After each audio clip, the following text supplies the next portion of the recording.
Indiana floodwaters move with a speed that quickly overwhelms local infrastructure. Within minutes, heavy rain sends river systems swelling past their banks, consuming the roads. This animated diagram illustrates hydrodynamic force. When water moves across a surface, it exerts lateral pressure. It only takes a few inches of water to generate a lifting force that overrides the downward friction of a 3,000-pound vehicle, sliding it off the road. These lethal mechanics are why first responders work to immediately isolate residential zones. They establish barricades and operate under strict safety parameters to prevent casualties. Navigating these zones requires a reliance on mechanical protocols.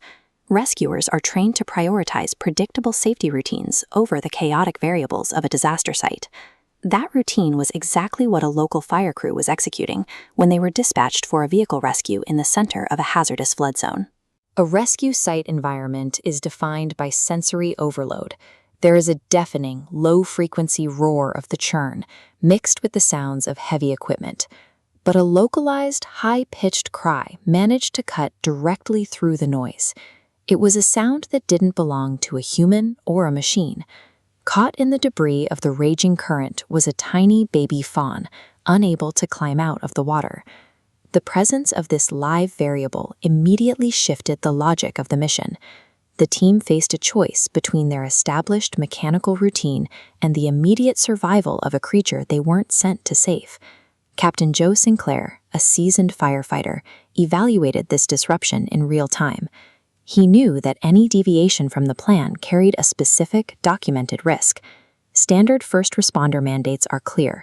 You never enter rapid floodwaters without a boat or a fixed anchor line.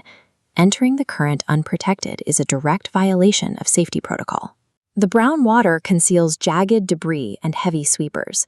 Beneath the surface, rapid undertows can trap a human in seconds, making an unanchored rescue attempt statistically dangerous. Sinclair weighed those dangers against the fawn's immediate distress and chose to abandon his self-preservation protocols, leaping directly into the water to reach the animal. During a crisis, responders are forced to decide if the cost of following the rules is higher than the cost of the life that will be lost if they do nothing. The moment Sinclair hits the current, he faces intense hydrodynamic drag. The moving water acts as a physical weight, fighting to pull him downstream. Closing the gap to the animal required immense physical exertion. He had to drive his body weight forward against a dense, unyielding liquid wall. Once he reached the fawn, the difficulty increased.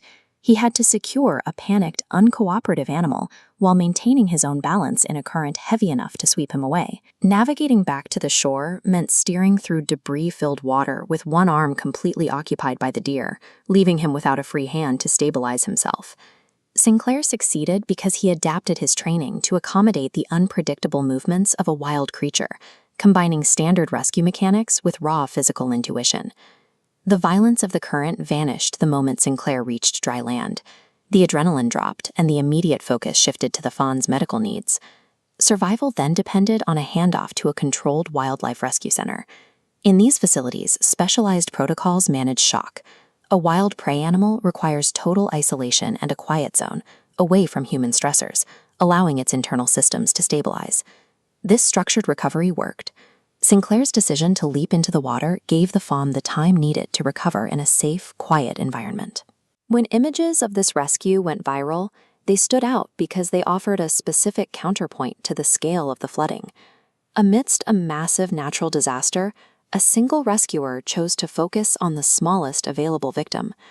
This story resonates because it highlights a specific, instinctual drive.